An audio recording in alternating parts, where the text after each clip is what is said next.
Fala galera do sexto ano, professor Juliano na área aqui com vocês. E galera, essa aqui, para a decepção de vocês, é a nossa última aula sobre o mundo grego, tá? Última, porém não menos importante. E se você está chegando agora de gaiato, perdido, caiu de paraquedas apenas nessa aula, veja que a gente já está na aula 8. Então você já perdeu 7 aulas. Perdeu não, é só assistir. Né? Volta lá desde a primeira, vai vendo todas elas. Se você ainda está com dificuldade em algum conteúdo, aproveita que você tem isso à sua disposição, volta lá nessa aula que você não entendeu e vai reestudando, reassistindo, vai anotando os pontos mais importantes, vai fazendo as atividades que eu passei, vai fazendo as atividades que o seu professor aí na sua escola passou para você também, ou a sua professora, ok? Então, aqui a gente vai fechar o nosso ciclo de história da Grécia até aqui, claro. Depois tem outros módulos que a gente vai falar sobre, por exemplo, o período, as cidades-estado de Atenas e Esparta. Veremos também a cultura e o período helenístico, ok? O que a gente vai ver, galerinha, nessa aula de hoje? O legado e a influência do mundo grego. O que é o legado? O legado é o que a civilização grega deixou para o mundo contemporâneo. O que ela deixou para as pessoas de hoje? O que nós, no Brasil, no mundo ocidental principalmente, de 2020, temos em comum com as pessoas dessa época aqui? O que nós temos hoje em dia, que foi criado, que surgiu nesse período aqui, no período da civilização, ou melhor dizendo, no período do mundo grego. Olha só. Primeira coisa que é uma criação dos gregos e que talvez você não saiba, os Jogos Olímpicos. Olha só, aqui uma imagenzinha que eu trouxe para vocês sobre os Jogos Olímpicos da Antiguidade. Né? O que são os Jogos Olímpicos, galera? Hoje em dia, dos Jogos Olímpicos modernos, cada 4 anos você tem lá os atletas de várias modalidades do mundo todo participando de uma competição para ver quem é o melhor. Né? E os Jogos Olímpicos é a principal competição que existe. Menos para o futebol, né? Já parou para pensar? Por que no futebol é o único que tem a idade máxima que o jogador pode ter? Porque se não tivesse idade máxima, os Jogos Olímpicos seriam mais importantes do que a Copa do Mundo. Por isso que o jogador tem que ter uma idade máxima. Senão, o cara ia para as Olimpíadas, a FIFA não ia ter a função de existir a Copa do Mundo, então eles delimitam uma idade para o único esporte que eu conheço que tem idade delimitada, é o futebol, para que as Olimpíadas não sejam mais importantes do que a Copa do Mundo de futebol. Né? Então você tem a maioria dos esportes, você tem vários esportes e você tem então os melhores atletas de cada modalidade disputando entre si para ver quem é o melhor. Certo? Isso acontece ainda hoje de 4 em 4 anos.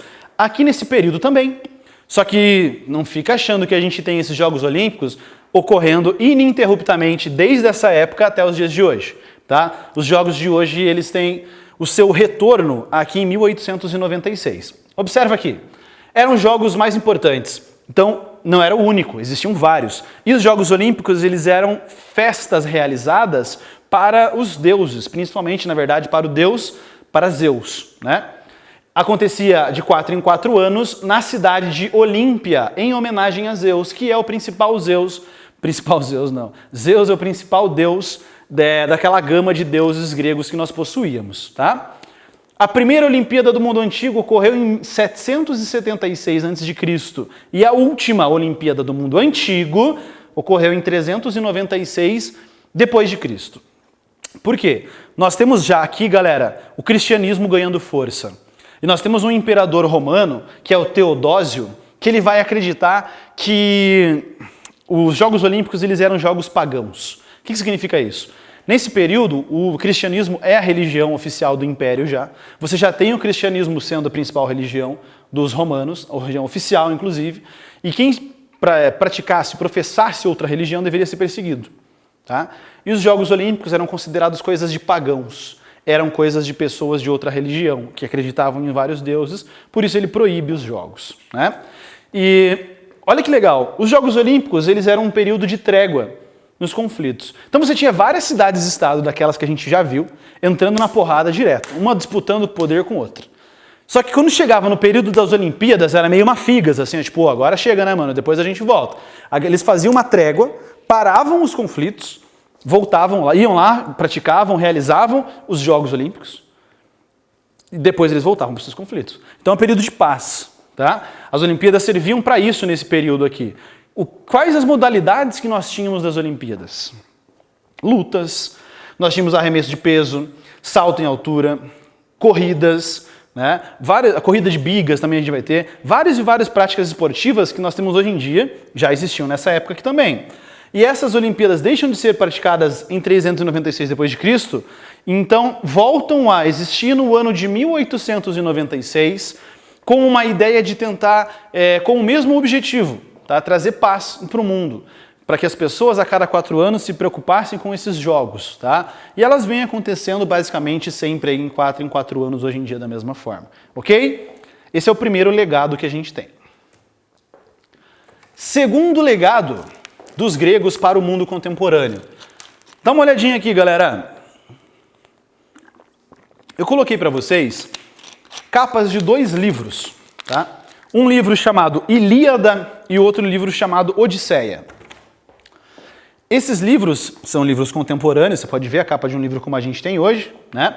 E eles foram escritos, não da maneira que a gente tem, né, com páginas direitinho, eles foram escritos por um cara chamado Homero. O Homero é considerado o pai da literatura.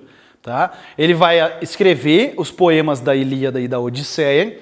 Lembra que a Ilíada conta a história da Guerra de Troia e a Odisseia conta o retorno de Ulisses, o retorno de Odisseu para Ítaca. Né? Tem um filme gigantesco sobre isso aqui, também passava na SBT há uns 10 anos atrás, inclusive. E o Homero, ele registra esses 2 livros clássicos que dão origem à literatura mundial. Né? A galera considera ele um dos principais autores de todos os tempos. Se você pega, por exemplo, Machado de Assis, escreve no Brasil do século XIX, o cara faz referência à Ilíada e à Odisseia.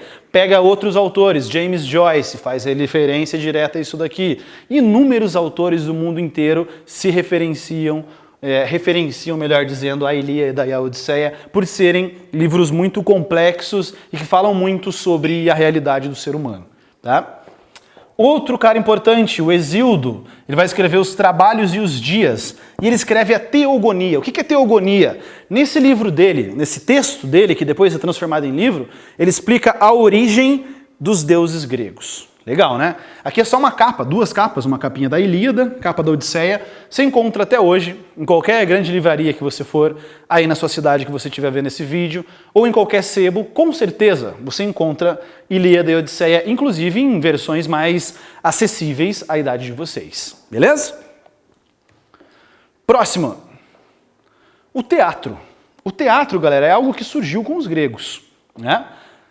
Vocês já viram com certeza essas máscarazinhas ali, né? Uma chorando e a outra rindo de alegre.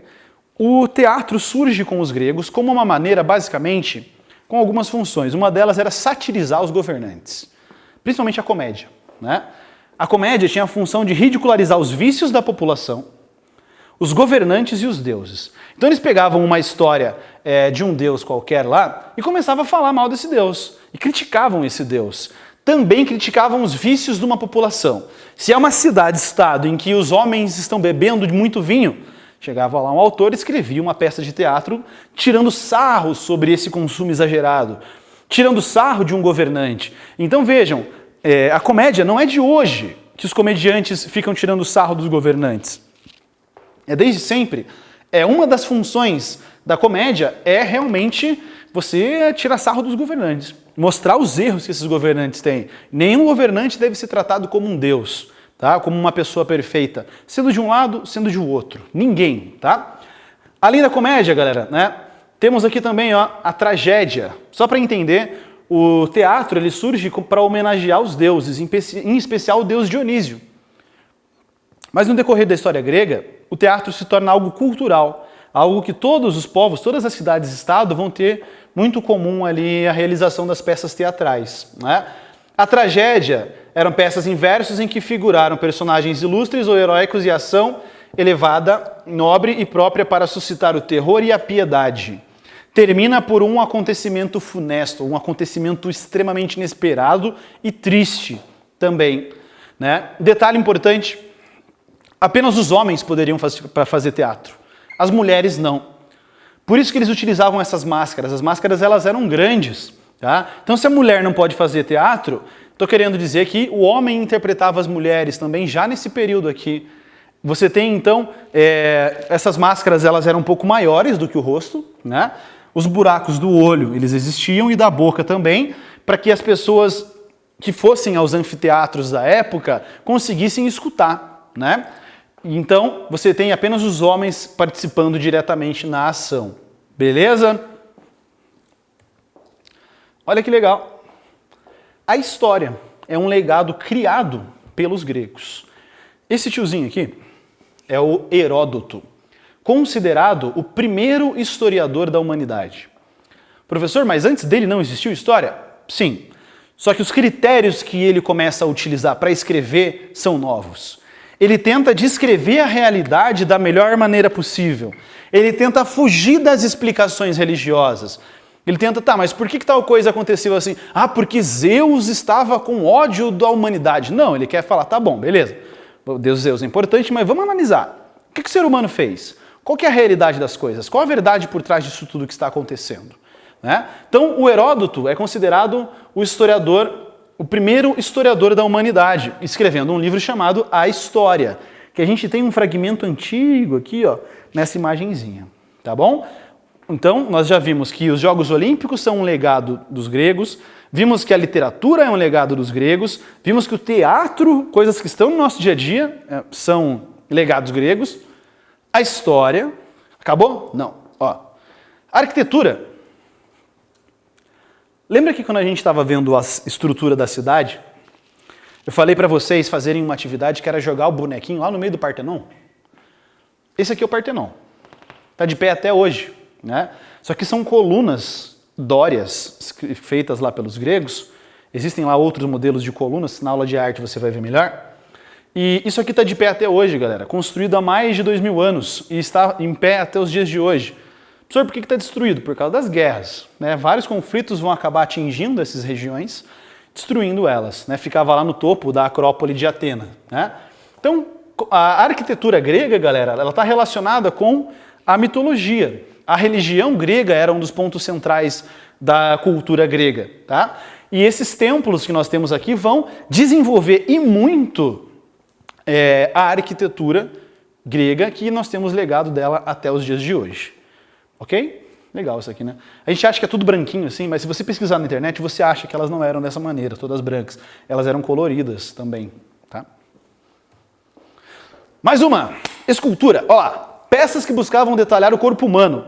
A escultura, galera, vai estar representando os deuses, tá? E lembra que os deuses tinham a característica do antropomorfismo. Os deuses, eles tinham a característica do corpo e do comportamento humano. Isso aqui é uma estátua de Poseidon. Ele está representando um ser humano, não igual eu com a barriguinha de chope, mas aqui você tem o tanquinho, ó, representando um homem ideal, um homem perfeito, e aqui você tem a imagem desse Deus. Ele não é algo muito diferente, todo diferentão, escabroso e tal. Não, ó, ele é um ser humano, como qualquer homem grego daquela época que fizesse um tipo de atividade física. Como que você sabe que ele é o Poseidon? Que ele está com o cetro dele na mão. Só por isso. Mas é para você perceber o antropomorfismo. Quando você for estudar com o teu professor lá o Renascimento no 7º ano, os gregos servirão de modelo para a arte renascentista, porque ela é uma arte realista. Olha isso aqui. Ela é uma arte que representa a realidade do corpo humano. Ok? Medicina. Aqui eu coloquei para vocês o juramento de Hipócrates. Todo médico que se forma no mundo hoje em dia tem que fazer esse juramento no final do curso, no final da sua formatura. O Hipócrates é um cara que vai tentar desenvolver a medicina, analisar a causa das doenças, o porquê que elas ocorrem, tá? Você depois pausa o vídeo e dá uma lida aí para você entender e ler melhorzinho esse trecho aqui. E o último legado que eu coloquei para vocês é esse aqui, ó, a filosofia. O que é a filosofia, galera? Os filósofos, nesse período, eles vão tentar explicar o mundo por meio da razão, por meio da racionalidade. É encontrar a verdade das coisas, né? Nós temos os filósofos que vêm antes do Sócrates, portanto chamado de filósofos pré-socráticos, né? E depois os filósofos que nós temos aqui, ó, o Sócrates vai dizer o seguinte: só sei que nada sei. Ele tenta entender as coisas o máximo possível. Ele começa a entender algo sobre um objeto específico e ele percebe que ele só sabe muita coisa sobre aquele objeto específico que ele está estudando. E ele sabe pouco sobre aquele objeto. E ele percebe que tem muitos outros objetos ao redor dele que ele também não sabe nada. E ele vai perceber então, e ele faz a seguinte frase: só sei que nada sei. Depois dele, nós temos o seu aluno Platão. O que o Platão desenvolve? O mito da caverna. A ideia de mito da caverna tem até um gibizinho do Maurício de Souza, da Turma da Mônica, sobre isso. Tá? Não dá tempo de a gente explicar isso daqui. É você entender que o ser humano fica preso ao mundo das ideias. Ele acredita na essência, de que as coisas têm uma essência para existir. Tá? Tem um propósito. E essa compreensão de viver no mundo das ideias, ela tem também alguns reflexos na cultura. Hoje em dia, infelizmente, a maioria de vocês não conhece, mas na minha geração, a gente ficou apaixonado por um filme chamado Matrix. O Matrix, que está disponível nas plataformas de streaming para vocês assistirem, fala sobre essa ideia aqui, ó, sobre o mundo das ideias. Será que a gente vive realmente a realidade que a gente acha? O Platão já trabalhava sobre isso lá na Grécia Antiga. Tá? O Aristóteles é o desenvolvedor da lógica, tá? O pensamento lógico e mais racionalista que a gente vai ter. Para a gente finalizar, coloquei uma tirinha aqui. Lembra que a filosofia ela surge para questionar. A mãe da filosofia é o questionamento, são as dúvidas. Então você tem aqui Sócrates e Deus conversando. Então, Sócrates, você é um filósofo, certo? Sócrates, certo? Que ótimo, pois eu sou Deus e possuo várias respostas para suas perguntas. E aí o Sócrates responde para Deus: que bom, pois eu possuo várias perguntas para a sua resposta. Ele está querendo dizer que o mais importante não é a verdade, não é aonde você quer chegar, e sim os seus questionamentos. A verdade é importante? Sim, só que você não tem que acreditar aquilo de maneira sempre cega. A dúvida, o questionamento tem que estar sempre por trás de tudo. E isso a gente tem que levar para o nosso dia a dia. Nunca aceitar as coisas de uma maneira muito permanente. As coisas têm que estar sempre em uma metamorfose ambulante, como diria lá um Raul Seixas, certo? Beleza, galera? Então aqui a gente fecha a nossa aula sobre os legados da cultura grega.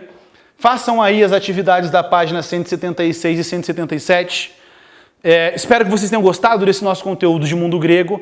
E foi um prazer dar essas aulas para vocês e nos encontramos nas próximas etapas, ok? Forte abraço, sou o professor Juliano César Silva, tudo de bom para vocês e até mais. Tchau!